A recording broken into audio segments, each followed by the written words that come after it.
Good morning friends. இப்போ இந்த வீடியோவில் நாம் பார்க்க போகிறது பிஜிடிஆர்பி யூனிட் 10ல் இருக்கிற லிட்டரரி கிரிட்டிசிசம் கீட்ஸ் லெட்டர்ஸ். இந்த கீட்ஸ் லெட்டர்ஸ் ஏற்கனவே நம்ம 2 வீடியோ போட்டிருக்கோம். 2 லெட்டருக்கு 2 வீடியோ போட்டிருக்கோம். இது 3வது லெட்டர். இது நமக்கு சேதுராமன் என்பவர் எடிட் பண்ண புத்தகத்தில் இருந்து தான் நமக்கு சிலபஸ் மார்க் பண்ணியிருக்கு. மொத்தம் அதில் 4 லெட்டர் தான் இருக்குது. ஏற்கனவே 2 லெட்டர் போட்டுட்டோம். இது 3வது லெட்டர். அப்படியே அந்த புக்கில் இருந்து அப்படியே பண்ணியிருக்கோம். இதில் ஒரு நண்பர், அவர் ஒரு யூடியூப் பார்க்குறவர் தான், மிஸ்டர் கோபின்னு பேர். அவர் தான் எனக்கு இந்த சேதுராமன் புக்கு என்கிட்ட இல்லை, அந்த சேதுராமன் புக்கை அப்படியே ஒரு ஃபோட்டோ காப்பி எடுத்து எனக்கு அனுப்பிச்சிருக்காரு. அதனால் அந்த புக்கை அப்படியே நான் உங்களுக்கு இந்த ஸ்லைடாக போட்டு இப்போ நான் பேசிகிட்ருக்கேன். இது 3வது லெட்டர். இது முடிச்சாச்சுன்னா இன்னும் ஒரே ஒரு லெட்டர். அது முடிஞ்சிச்சுன்னா கீட்ஸ் லெட்டர்ஸ் பிஜிடிஆர்பி சிலபஸை பொறுத்த வரைக்கும் 4 லெட்டர் முடிஞ்சிடும்.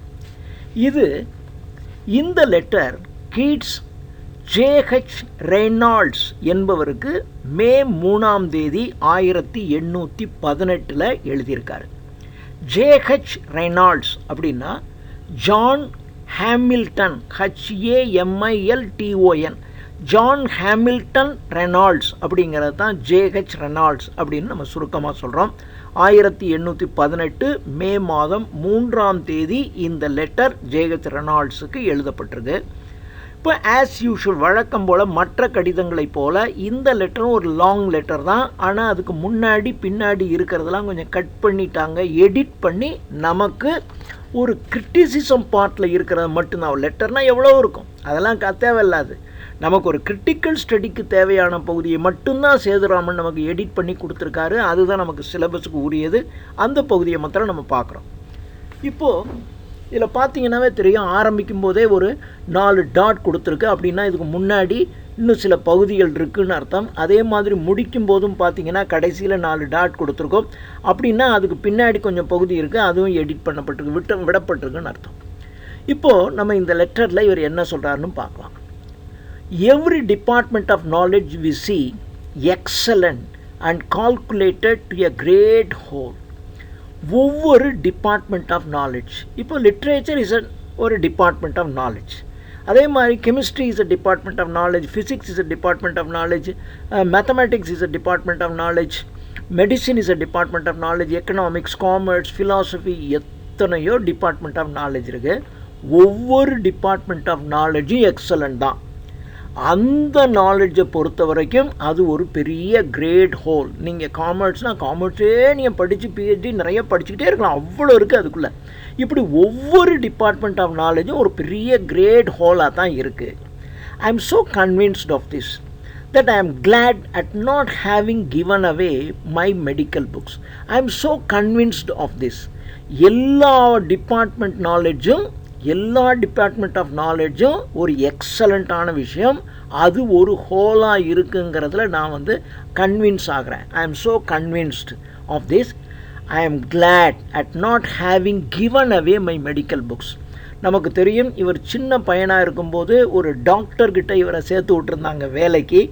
ஆனால் அவரும் இவரை கொஞ்சம் மெடிசின்லாம் படிக்க வச்சுருக்காரு. அப்போ எல்லாம் மெடிசின்னாக்க ஒரு MBBS போய் படிச்சுட்டு வரணுங்கிற அவசியம் இல்லை. அப்படியே ஒரு டாக்டர்கிட்ட அப்படியே ட்ரைனிங் ஆகி நீங்கள் அப்படியே ஒரு மெடிசின் ப்ராக்டிஸ் பண்ணிடலாம். அது மாதிரி கீட்ஸும் கொஞ்சம் மெடிசின்லாம் ப்ராக்டிஸ் பண்ணிக்கிட்டு இருந்தார். அப்போ இவர்கிட்ட அந்த டாக்டர் கொடுத்த நிறைய மெடிக்கல் புக்ஸ் இருந்துச்சு. ஆனால் இவர் லிட்ரரி கேரியருக்கு வந்ததுக்கப்புறமும் அந்த மெடிக்கல் புக்ஸ் எல்லாம் அவர் தூக்கி போட்டுறலை. அதான் சொல்கிறாரு, நான் ரொம்ப சந்தோஷப்படுறேன், அந்த மெடிக்கல் புக்கெல்லாம் நான் தூக்கி போடலை. which I shall again look over to keep alive the little I know these words. நான் இப்போ எனக்கு தெரியுது, ஒவ்வொன்றும் ஒரு டிபார்ட்மெண்ட் ஆஃப் நாலேஜும் ஒரு கிரேட் தான். அதனால் எனக்கு ஒரு மெடிக்கல் புக்ஸை பற்றி கொஞ்சம் ஆரம்பத்தில் கொஞ்சம் தெரிஞ்சு வச்சுருந்தேன். அந்த புக்கை நான் சரி நமக்கு தான் போய்ட்ரிக்கு வந்துட்டான், நமக்கு ஏண்டா அதெல்லாம்னு நான் தூக்கி போடலை. இனிமே அந்த புக்கையும் நான் என்ன பண்ணுவேன், எனக்கு தெரிஞ்ச கொஞ்சோண்டு தான், அதை வைத்துக்கொண்டு இப்போ இருந்து நான் அதிலும் கொஞ்சம் நாலேஜை கெயின் பண்ண போகிறேன். I am glad at not having given away my medical books. என்னுடைய மெடிக்கல் புக்ஸை நான் தூக்கி போடலை என்பதை தெரிந்து கொள்ளும் என்பதை நான் உணரும் போது நான் மகிழ்ச்சி அடைகிறேன். which I shall again look over. நான் மறுபடியும் அந்த மெடிக்கல் புக்ஸ் எல்லாம் பார்க்க போகிறேன். To keep alive the little I know, எனக்கு தெரிஞ்ச கொஞ்சோண்ட இன்னும் கொஞ்சம் நான் நல்லா படித்து அதை உயிரோட்டமாக, நான் கொஞ்சோண்டு படிச்சிருந்தேன் செத்து போச்சு, இப்போ நான் அதை want to keep it alive again. I know the other word, இப்போ இருந்து எனக்கு தெரிஞ்ச அந்த கொஞ்சோண்ட மறுபடியும் நான் உயிர்ப்பித்து கொள்ள நான் விரும்புகிறேன். And extensive knowledge is needful to thinking people. Thinking people, அதாவது சிந்திக்கின்ற மனிதர்களுக்கு எதை பற்றியும் ஒரு எக்ஸ்டென்சிவ் நாலேஜ் தேவை. நாலேஜில் ரெண்டு இருக்குது, extensive and intensive. Extensive reader, intensive reader அப்படின்னு சொல்லுவாங்க. வரி வரியாக படித்து அதில் என்ன சொல்லியிருக்கு ஏது சொல்லியிருக்குன்னு தெரிஞ்சுக்கிறதுக்கு இன்டென்சிவ் நாலேஜ்னு பேர். ஒட்டு மொத்தமாக அப்படியே படிச்சுட்டு அதனுடைய அவுட்லைனை மொத்தம் தெரிஞ்சுக்கிறதுக்கு எக்ஸ்டென்சிவ் நாலேஜ்னு பேர். நீங்கள் இந்த உலகத்தில் வாழ்வதற்கு ஒரு சிலவற்றில் இன்டென்சிவ் நாலேஜ் இருக்கலாம், ஆனால் நிறைய விஷயங்களில் உங்களுக்கு எக்ஸ்டென்சிவ் நாலேஜ் தெரிஞ்சிருக்கணும். உங்களுக்கு கொஞ்சம் காமர்ஸ் தெரிஞ்சிருக்கணும், கொஞ்சம் மேத்தமெட்டிக்ஸ் தெரிஞ்சிருக்கணும், கொஞ்சம் சயின்ஸ் தெரிஞ்சிருக்கணும், கொஞ்சம் என்விரான்மெண்டல் தெரிஞ்சிருக்கணும், கொஞ்சம் மெடிசினும் தெரிஞ்சிருக்கணும். அப்போ தான் ஒரு டாக்டர் நம்மளை ஏமாத்திர மாட்டார். எதுக்கு தேவையில்லாமல் இந்த டெஸ்ட்லாம் எழுதுறாருன்னு உங்களுக்கு கேள்வி எழுப்பணும் நீங்கள், இல்லையா? அப்போ கொஞ்சம் மெடிக்கல் நாலேஜ் நமக்கு தேவையாக தான் இருக்கும். அதனால் extensive knowledge is needful to thinking people. திங்கிங் பீப்புளுக்கு எக்ஸ்டென்சிவ் நாலேஜ் தேவை. It takes away the heart and fever. ஏன்னா ஹீட் அண்ட் ஃபீவர், இந்த உலக வாழ்க்கை என்பது ஒரு வகையான ஹீட் அண்ட் ஃபீவர் தான். ஏன்னா எங்கே திரும்பினாலும் உங்களை ஏமாற்றுவான், பொய் சொல்லுவான், ஃப்ராடு பண்ணுவான், எல்லாம் பண்ணுவான். ஆனால் உங்களுக்கு கொஞ்சம் எக்ஸ்டென்சிவ் நாலேஜ் அதில் இருக்குதுன்னு வச்சுங்க, அந்த நாலேஜ் நீங்கள் இருக்குன்னு தெரிஞ்சிங்கனாவே உங்களை ரொம்ப ஏமாத்துறவன் யோசிப்பான். ஒன்றுமே தெரியாதவன் முட்டாள்னா எவனை வேணாலும் ஏமாற்றலாண்டான்னு ஏமாற்றிடுவான். அதனால் இந்த உலகத்தில் இருக்கக்கூடிய ஹீட் அண்ட் ஃபீவர்லேருந்து, இந்த ஏமாற்று ஃப்ராடுலன் பித்தலாட்டத்திலிருந்து உங்களை காப்பாற்றுவதற்கு அந்த எக்ஸ்டென்சிவ் நாலேஜ் தேவைப்படும். And helps by widening speculation to ease the burden of the mystery. இந்த உலகம் என்பது ஒரு மிஸ்ட்ரி, புதிர். இந்த புதிரான இந்த உலகத்தின் சுமையிலிருந்து உங்களை எளிமைப்படுத்துவதற்கு எல்லாவற்றை பற்றிய நாலேஜும் உங்களுக்கு தேவை. கொஞ்சம் விவசாயமும் தேவை, அரிசி பருப்பை பற்றியும், ஒரு பலசர கடையில் என்ன நடக்குது ஏதுங்கிறத பற்றியும் தேவை. ஒரு காய்கறி வாங்கும்போது எந்த காய் நல்லது எது மோசம்னு அதை பற்றின நாலேஜும் உங்களுக்கு தேவை. ஒன்று பற்றின நாலேஜும் உங்களுக்கு ஓரளவுக்கு தெரிஞ்சு வச்சுருக்கணும். அப்போ தான் இந்த உலகத்தினுடைய ஹீட் அண்ட் ஃபீவர்லேருந்து நீங்கள் தப்பிக்க முடியும். இந்த உலகம் என்கின்ற புதிரில் இருந்து, அது ஒரு வைடனிங் ஸ்பெக்குலேஷன் தான் இந்த உலகமே, அதிலிருந்து உங்களை தப்பிக்கிறதுக்கு அது உதவுகிறது. A thing I begin to understand a little, ஒரு விஷயத்தை நான் இப்போ கொஞ்சம் கொஞ்சமாக புரிய ஆரம்பிக்கிறேன். And which weight upon you in the most gloomy and true sentence in your letter. உன்னுடைய லெட்டர்லேருந்து நான் என்ன தெரிஞ்சுக்கிட்டேன்னா, நான் இப்போ தான் கொஞ்சம் கொஞ்சமாக புரிஞ்சுக்கிட்டு இருக்கேன், ஆனால் அந்த விஷயந்தான் உன்னைய வெய்டு டவுன், உன்னை போட்டு அழுத்திக்கிட்டு இருக்கு, அதுதான் உன்னைய ஒரு க்ளூமி டார்க்னஸுக்குள்ளே போய் வைத்து கொண்டிருக்கிறது என்று உன்னுடைய கடிதத்தின் வரிகளில் இருந்து நான் தெரிந்து கொண்டேன். The difference of high sensations with and without knowledge appear to me this. The difference of high sensation. High sensation மிக அதீத உணர்வு பூர்வமாக இருக்கிறது. With knowledge. High sensation with knowledge. High sensation without knowledge. இந்த ரெண்டை பற்றின டிஃப்ரென்ஸையும் நான் உங்களுக்கு இப்போ சொல்ல போகிறேன். ஹை சென்சேஷன் ரொம்ப அதீதமான உணர்வு பூர்வமாக இருக்கிறது. வித்தவுட் நாலேஜ், வேறு எதை பற்றின நாலேஜும் இல்லை, ஆனால் உணர்வு பூர்வமாக மட்டுமே இருக்கிறது. இன்னொன்று உணர்வு பூர்வமாக இருக்கிறது, ஆனால் அதே சமயத்தில் வித் நாலேஜோடையும் இருக்கணும். இந்த ரெண்டுக்கும் என்ன வித்தியாசம்னு நான் சொல்கிறேன் அப்படின்னு சொல்கிறேன். இந்த லேட்டர் கேஸ்னால் எது? வித் நாலேஜுங்கிறது ஃபஸ்ட்டு, வித்தவுட் நாலேஜுங்கிறது second. So high sensation without knowledge என்பதுதான் ரெண்டாவது சொல்லப்பட்டது. அதை சொல்லும்போது இந்த latter case we are falling continually 10,000 fathoms deep. Without knowledge, high sensation. இவனுக்கு அறிவே கிடையாது, ஆனால் உணர்ச்சி மாத்திரம் நிறைய இருக்கும். அந்த உணர்ச்சி மாத்திரம் இருக்கும், கொஞ்சம் கூட புரிஞ்சிக்காமையே உணர்ச்சி வசப்பட்டுட்டு இருப்பான். அந்த ரொம்ப எதை பற்றியும் புரிந்து கொள்ளாமல் உணர்ச்சி வசப்பட்டுக்கிட்டு இருக்கிறான், ஒரு காட்டா மாதிரி. இது எப்படி இருக்குன்னா, அவன் continuously falling 10,000 fathoms deep. Fathom அப்படின்னா கடல் மட்டத்தை, நீர் மட்டத்தை அளக்கிறதுக்கு, அந்த ஆழத்தை அளக்க பயன்படுகின்ற ஒரு அலகு. இப்போ ஒரு உதாரணத்துக்கு ஒரு ஆள் மட்டம்னு சொல்லலாம். இப்போ அந்த ஆழம் எவ்வளோ இருக்கும், ஒரு 2 ஆள் மட்டும் இருக்கும்னு சொல்லுவாங்க. 2 ஆள் அப்படின்னா ஒரு ஆள் 2 ஆளை ஒருத்தன் மேலே ஒருத்தன்னா என்ன ஆழம் இருக்குமோ அந்த ஆள், 10 ஆள் மட்டும் 20 ஆள் மட்டும் அப்படின்னு சொல்லுவாங்க. அது மாதிரி நீங்கள் 10,000 fathoms டீப்புக்குள்ளே விழுந்துக்கிட்டு இருக்கீங்கன்னு அர்த்தம். அதாவது ரொம்ப உணர்ச்சி வசப்பட்ட மனிதனாக வித்தவுட் நாலேஜ் நீங்கள் இருந்தீங்கன்னா கண்டினியூஸாக, அதாவது அப்படியே விழுந்துக்கிட்டே இருக்கீங்க. 10,000 fathoms டீப்பையும் தாண்டி நீங்கள் விழுந்து போய்கிட்டே இருக்கீங்க. And being blown up again without wings, அங்கே போய் கீழே போய்கிட்டே இருக்கீங்க. கொஞ்சம் விங்ஸ் இருக்குன்னு வச்சிங்க, கொஞ்சம் அதான் அந்த நாலேஜுங்கிறது. இந்த முழு உணர்வு பூர்வமானவங்களை யாருமே ஏமாற்றிடுவாங்க, யாரும் அடிக்கடி அவங்கள சீட் பண்ணிக்கிட்டே இருப்பாங்க. ஆனால் கொஞ்சம் நாலேஜ் இருக்குது அப்படின்னு வச்சிங்களேன், உங்களுக்கு அது கிட்டத்தட்ட ஒரு விங்ஸ் மாதிரி. நீங்கள் பாதாளத்துக்குள்ளே போய் விழுந்தால் கூட இறகுகள் இருக்கிறதுனால அப்படியே தப்பி கொஞ்சம் மேலே வந்துட முடியும். ஸோ வித்தவுட் நாலேஜ் என்பது being blown up again without wings, அது விங்ஸ் இல்லாமல் இருக்கிறது மாதிரி. And with all the horror of a bare shouldered creature. Bare shoulder அப்படின்னா a shoulder which does not have any wingன்னு அர்த்தம். பறக்கின்ற எந்த கருவியும் இல்லாத வெறும் ஷோல்டரோடு இருக்கக்கூடிய ஒன்று தான் நீங்கள். யார்? A man having high sensations without நாலேஜ்னு அர்த்தம். அப்படிப்பட்ட கிரியேச்சர் தான் நீங்கள். ஆனால் இந்த ஃபார்மர் கேஸ்னால் முன்னாடி சொன்னதுன்னா என்ன? ஹை சென்சேஷன் வித் நாலேஜ், அறிவுடன் கூடிய உணர்ச்சி வசப்படக்கூடிய மனிதன். அவனை பொறுத்த வரைக்கும் அவர் ஷோல்டர்ஸ் ஆர் ஃப்ளட்ஜ்டு என்று சொன்னால் இறகு முளைத்தன்னு அர்த்தம். அவர் ஷோல்டர்ஸ் ஆர் ஃப்ளட்ஜ்டு. அந்த நாலேஜ் இருந்துச்சுன்னா நீங்கள் இமோஷனல் தான், உணர்ச்சி வசப்படக்கூடியவங்க தான். உணர்ச்சி வசப்படுவது என்பது மிக சிறந்த பண்பு இல்லையா?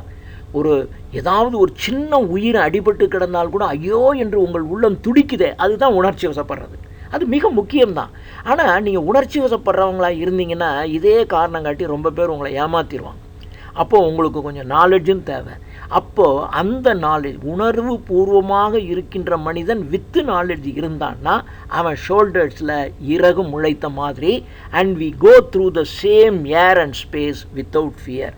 அதே மாதிரி 10,000 அடி பள்ளத்துக்குள்ளே 10,000 fathom டீப்பாக நீங்கள் கீழே விழுந்தால் கூட, அதே இடத்துல விழுந்தால் கூட வித்து நாலேஜ் உடையவன் வித்தவுட் ஃபியர், எந்த பயமும் இல்லாமல் அங்கேருந்து மீண்டும் பறந்து மேலே வந்துடுவான் அப்படின்னு இதில் சொல்கிறாரு. தென் நெக்ஸ்ட் பேராகிராஃபில் in regard to Wordsworth genius, வேர்ட்ஸ்வொர்த்தினுடைய ஜீனியஸை பொறுத்த வரையிலும் we find what he says true as far as we have experienced. நாம் அனுபவித்ததன்படி, நமக்கு எக்ஸ்பீரியன்ஸின் படி நம்ம பார்த்தா வேர்ட்ஸ்வொர்த்தினுடைய ஜீனியஸை நீங்கள் கணக்கிட்டீர்கள் என்றால் அவர் சொல்கிறது மிக மிக சரியானது. இன் ரிகார்ட் டு வேர்ட்ஸ்வொர்த் ஜீனியஸ், வேர்ட்ஸ்வொர்த்தினுடைய மேதாவித்தனம், அறிவை பொறுத்த வரையிலும் we find what he says true, அவர் என்ன சொல்கிறாரோ அது மிகவும் சரியானது. as far as we have experienced, ஏன்னா நம்ம அதை எக்ஸ்பீரியன்ஸ் பண்ணி பார்த்துருக்கோம். And we can judge no further, அதை போய் அவர் சொல்லிட்டாரு, நாமளும் அதுக்கு அந்த அனுபவம் இருக்குது, அதனால் அவர் சொல்கிறது சரி, அதை போய் இனிமேல் நாம் ஜட்ஜு பண்ண வேண்டிய அவசியம் இல்லை. பட் பை லார்ஜர் எக்ஸ்பீரியன்ஸ், ஆனால் பை லார்ஜர் எக்ஸ்பீரியன்ஸ், அதீதமான அனுபவத்தினால அவரும் சொல்லியிருக்காரு, நாமளும் அதை அனுபவித்து பார்த்துட்டோம், அதனால் வேர்ட்ஸ்வொர்த் சொல்கிறது சரி. என்ன சொல்கிறாரு? For axioms in philosophy. Axioms அப்படின்னு சொன்னால் ஒரு எக்ஸ்பீரியன்ஸ்னால் க்ரியேட் பண்ணக்கூடிய ஒரு லா. ஸோ எல்லா which is created by your experience, ஒரு அனுபவத்தினால. இப்போ நீங்கள் சயின்ஸில் எல்லாம் லாஸ் இருக்கு இல்லையா, அது மாதிரி நீங்கள் பல்வேறு விதமானவற்றை நிரூபித்து அதுக்கு ஒரு ஆக்சியம், சட்டம் கொண்டு வரீங்க. அதே மாதிரி for axioms in philosophy are not axioms until they are proved upon our pulses.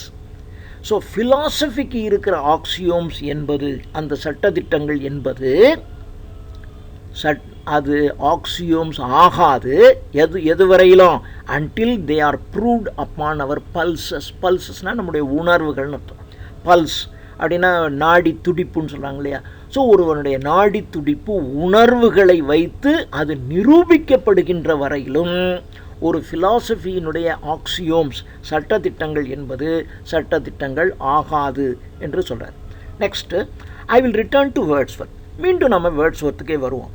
Weather or no he has an extended vision or a circumscribed grandeur, whether he is an eagle in his nest or on the wing. இவர் Wordsworth ஒரு கூண்டிலே இருக்கக்கூடிய ஈகிளாக இருந்தாலும் சரி, அல்லது R on the wing பறந்து கொண்டிருக்கின்ற ஈகிளாக இருந்தாலும் சரி. நம்ம மீண்டும் வேர்ட்ஸ்வொர்த்துக்கே திரும்பி வருவோம். வேர்ட்ஸ்வொர்த்து ஒரு பறந்து கொண்டிருக்கின்ற ஈகிளாக இருந்தாலும் சரி, அல்லது ஒரு ஈகிள் அல்லது ஒரு நெஸ்ட்டு, அதனுடைய கூண்டிலே இருக்க, நெஸ்ட்டுனா அதனுடைய கூடு கட்டியிருக்கலையே, அது கூட்டிலே இருக்கக்கூடிய ஈகிளாக இருந்தாலும் சரி, he has an extended vision. அவருக்கு ஒரு பறந்துபட்ட பார்வை இருக்குது. இந்த உலகத்தில் அவருடைய அனுபவம் ஜாஸ்தி இல்லையா? அவர் என்ன 80 ஆண்டுகள் உயிரோடு வாழ்ந்தவர். ஆனால் கீட்ஸனுடைய லைஃபு 26 வயசு தான். ஸோ எக்ஸ்டெண்டட் விஷன் ஆர் எ சர்க்கம்ஸ்கிரைப்டு கிராண்டியர், எல்லாம் ஒரு சுற்று வட்டாரத்தை பொறுத்தவரைக்கும் அவ்வளவு கிராண்டு நாலெட்ஜு, அனுபவம், மக்களோட பழக்க வழக்கம் எல்லாம் அவருக்கு இருக்குது. அதனால் அவர் கூட்டிலே இருக்கக்கூடிய பறவையாக இருந்தாலும் சரி, பறந்து கொண்டிருக்கின்ற பறவையாக இருந்தாலும் சரி, அவர்கிட்ட அது இருக்குது. ஸோ நம்ம வேர்ட்ஸ்வொர்த்துக்கே திரும்பி வருவோம். And to be more explicit, இன்னும் நாம் அதை ரொம்ப ஒரு எக்ஸ்பிளிசிட்டாக சொன்னால், எக்ஸ்பிளிசிட் என்று சொன்னால் ஒன்றை பற்றி விரிவாக பேசுகிறது, ஒன்றை பற்றி விரிவாக சொல்கிறதுக்கு தான் எக்ஸ்பிளிசிட் அப்படின்னு பேர். So and to be more explicit, அதை பற்றி நம்ம ரொம்ப டீட்டெயிலாக சொன்னால், and to show you how tall I stand by the joint.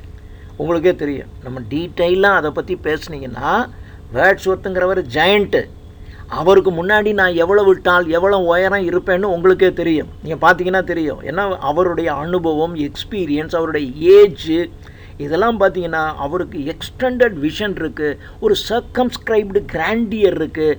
அதனால் அந்த எக்ஸ்பிளிசிட் நாலேஜை அதை நம்ம டீட்டெயிலாக நீங்கள் பார்த்தீங்கன்னு சொன்னால், அவர் முன்னாடி, அந்த ஜெயண்ட் முன்னாடி நான் நின்னீங்கன்னா, யூனோ ஹவு டால், நான் எவ்வளோ உயரம் இருப்பேன்னு உங்களுக்கு தெரியும்.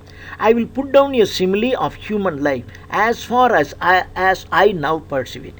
எனக்கு தெரிஞ்ச வரையிலும், நான் ஹியூமன் லைஃப்பை பொறுத்த வரையிலும் ஒரு சிமிலி, ஒரு உவமை ஒன்றை சொல்லி நான் உங்களுக்கு விளக்க முற்படுகிறேன் அப்படின்னு சொல்கிறாரு. இதுதான் இதில் இந்த லெட்டரை பொறுத்த வரைக்கும் இதுதான் ஒரு மிக முக்கியமான பாயிண்ட்டு, இந்த சிமிலி. அவர் என்ன சொல்கிறாரு அப்படின்னா சொன்னால், that is to the point in which I say we both have arrived at. Well, I compare human life to a large mansion of many apartments.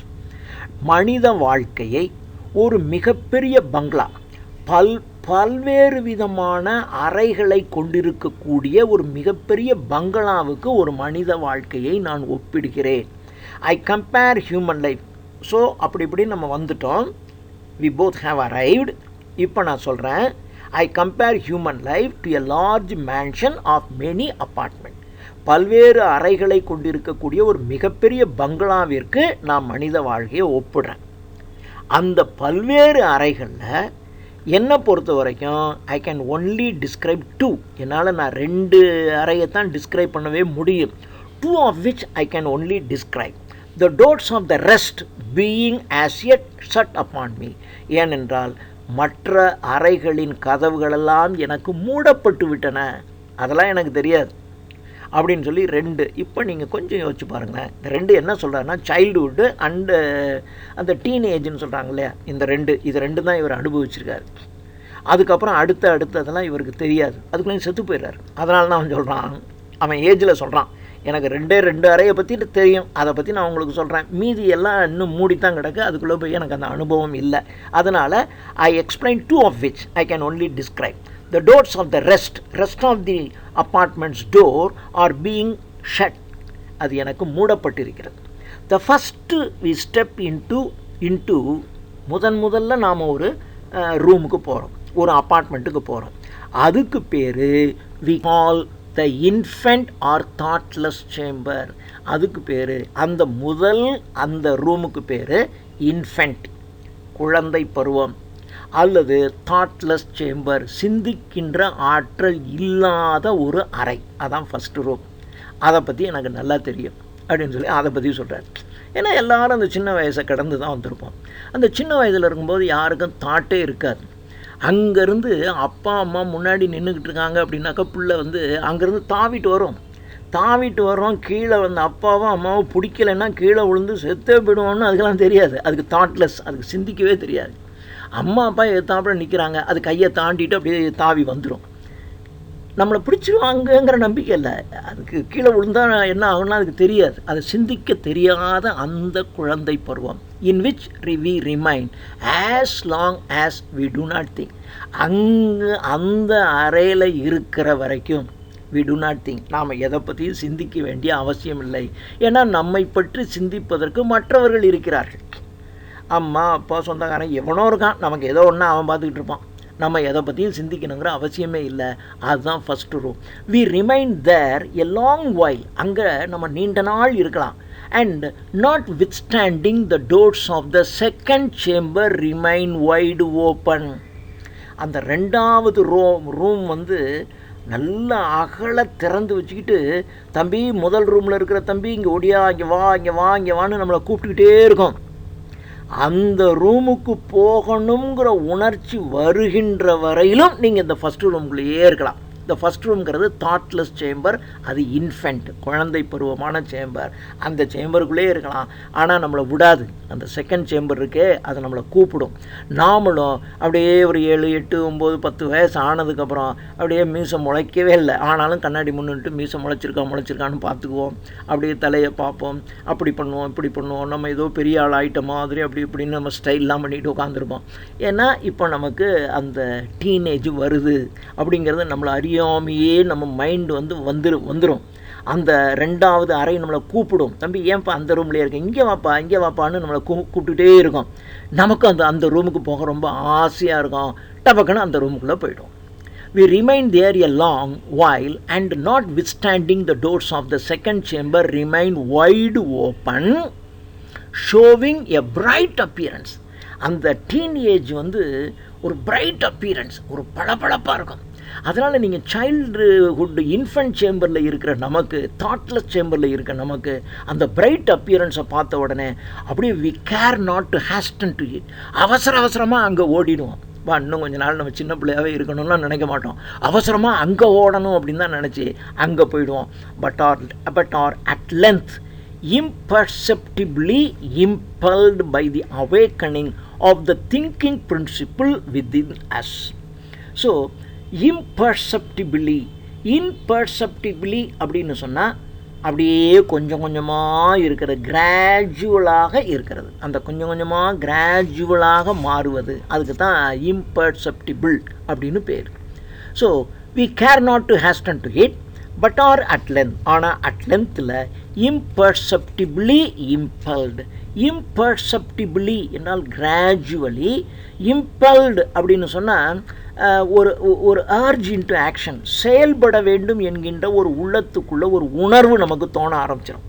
அந்த டீன் ஏஜ் வந்துருச்சுன்னு சொன்னாவே நம்ம நடக்கிறது, பார்க்குறது, போகிறது அப்படியே நமக்கு அது ஒரு மாதிரி நம்மளை அது செயல்பட வைக்கும். அப்படி நம்மளை செயல்பட வைக்கும். கிராஜுவலாக அப்படியே நம்மளை கொஞ்சம் கொஞ்சமாக அது மாற்றிக்கிட்டே இருக்கும், செயல்பட வைக்கும். அப்படி வச்சு to it but are at length imperceptibly impelled by the awakening of the thinking principle within us. இப்போ நமக்கு திங்கிங் பிரின்சிபிள் வந்துடுது. நமக்கு மனசுக்குள்ளே சிந்திக்கின்ற ஆற்றல் வந்துடுது. நாம் இப்போ நினைப்போம், அதோ இந்த ஏற்ற வீட்டில் ஒரு பொண்ணு இருக்குது பார்க்குறோம், அதை பார்த்தா என்ன நடக்கும், ஒத்துக்குவாங்களா ஒத்துக்க மாட்டாங்களா, இப்படி நிறைய விஷயங்கள்லாம் நமக்கு திங்க் பண்ண ஆரம்பிச்சிருவோம். we no sooner get into the second chamber, இரண்டாவது அறைக்குள் நாம் நுழைஞ்ச உடனே which I shall call the chamber of maiden thought. அந்த சேம்பருக்கு பேர் மெய்டன் தாட்டுன்னு பேர். ஸோ முதல் சேம்பருக்கு பேர் தாட்லெஸ், அங்கே சிந்தனையே கிடையாது. ஆனால் இப்போ தான் உங்களுக்கு மெய்டன் தாட் அப்படின்னா முதல் சிந்தனை. இப்போ தான் அதாவது முதல்ல இந்த பருவ வயசு அடையுது இல்லையா, அதான் மெய்டன் தாட். இப்போ தான் முதல்ல நீங்கள் செய்கிறீங்க, முதல்ல சிந்திக்க ஆரம்பிக்கிறீங்க. ஃபஸ்ட்டு திங்கிங், அதான் மெய்டன் தாட்னு பேர். முதல்ல ஒருத்தன் மேடையில் பேசுகிறான்னு வச்சிங்களேன், அதுக்கு பேர் மெய்டன் ஸ்பீச்னு பேர். ஃபஸ்ட்டு இப்போ தான் முதல்ல நான் ஃபஸ்ட்டு டைம் மேடையில் ஏறி பேச போகிறேன் சார், இப்போ தான் முதல்ல ஃபஸ்ட் டைம் நான் சாக் பீஸ் எடுத்து முதல்ல நான் ஒரு கிளாஸ் நடத்த போகிறேன். அதெல்லாம் maiden thought, maiden speech, maiden கிளாஸ்னு பேர். Maiden thought. Then we become intoxicated with the light and the atmosphere. அப்போது மெய்டன் தாட் வரும். அப்புறம் அந்த ரூமுக்குள்ளே இருக்கக்கூடிய லைட்டு, அட்மாஸ்ஃபியர்லாம் பார்த்திங்கன்னா பிரைட்டாக பளபளப்பாக இருக்கும். அது நம்மளை மூச்சு திணற வைக்கும். அந்த வயசுக்குள்ளே எல்லாமே நமக்கு ரொம்ப கவர்ச்சியாக இருக்கும், எல்லாம் அழகாக இருக்கும், என்னென்னமோ நம்மளை பண்ணும். Become intoxicated with the light and the atmosphere. We see nothing but pleasant wonders. நமக்கு எதுவுமே கண்ணுக்கு தெரியாது, எதை பார்த்தாலும் இனிமையானதாகவும் ஒண்டர்ஸ் ஆச்சரியமாகவும் இருக்கும். And think of delaying there for ever in delay. ஐயோ இந்த ரூமை விட்டு நம்ம எங்கேயுமே போகக்கூடாது, இந்த வயசுக்குள்ளேயே இருக்கணும், எல்லாருக்கும் அந்த மாதிரி டீனேஜுக்குள்ளேயே இருக்கணும்னு தோணும். டிலேயிங் தேர் ஃபார் எவர், எப்பொழுதும் இங்கே இருந்து இன் டிலைட், மகிழ்ச்சியாக இருக்க வேண்டுமென்றே தோண்டிக் கொண்டிருக்கோம் அந்த room. However among the effects of this breathing is faster of is that tremendous one of sharpening one's vision into the heart and nature of man. ஆனால் இப்போ உங்களுக்கு சிந்திக்கலாம் வந்துருச்சு, எல்லாத்த பார்த்தா ஆசை வருது, எல்லாத்த பார்த்தாலும் இனிமையாக இருக்குது, இதுக்குள்ளேயே இருந்துடலான்னு தோணுது. ஆனால் however among the effects this breathing is farther of is the tremendous one of sharpening one's vision. இப்போ உங்களுடைய பார்வை ஒன்றொன்னா என்ன பண்ணோம், ஷார்ப்பாகிட்டே இருக்குது. Sharpening one's vision into the heart and nature of man. மனிதனுடைய இயற்கையான தன்மை, மனிதனுடைய மனம், இவைகளை பார்க்கக்கூடிய கூர்மையான பார்வை இப்போ வந்துடும்.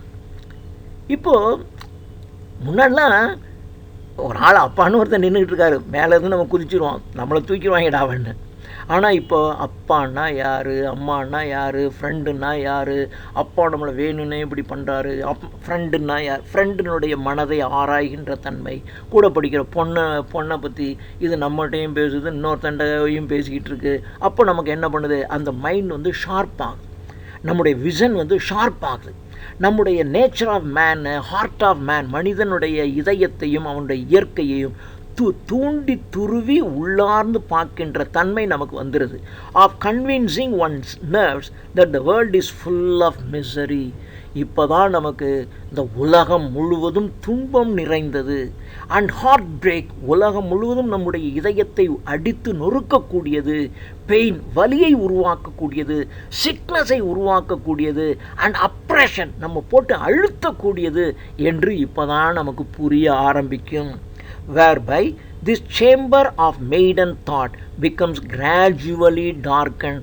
இப்போது இந்த மெய்டன் தாட்டாகிய இந்த சேம்பர் கொஞ்சம் கொஞ்சமாக என்ன ஆகிடும், அப்படியே இருள் சூழ்ந்ததாக மாறும். இது கீட்ஸனுடைய அனுபவம் இல்லையா?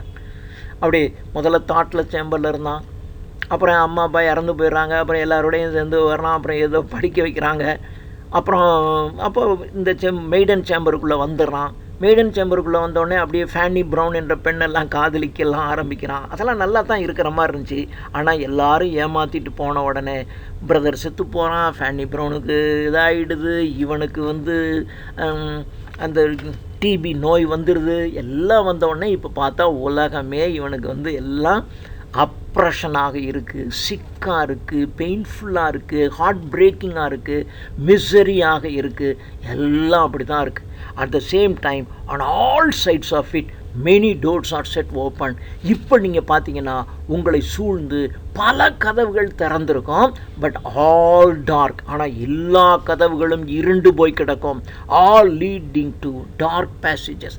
எந்த கதவுக்குள்ளே நுழைஞ்சிங்கனாலும் அது உங்களை ஒரு டார்க் பேசேஜுக்குள்ளே தான் இழுத்துட்டு போகும். we see not the balance of good and evil. நல்லது கெட்டது என்பதை பேலன்ஸ் பண்ண நமக்கு தெரியாது. எது நல்லது எது கெட்டது எப்படி பண்ணணுங்கிறது தெரியாமல் போயிடும். we are in a mist. அப்படியே ஒரு பனி மூட்டத்துக்குள்ளே இருக்கோம், எந்த பக்கம் போகிறதுனே நமக்கு தெரியாது. we are now in that state.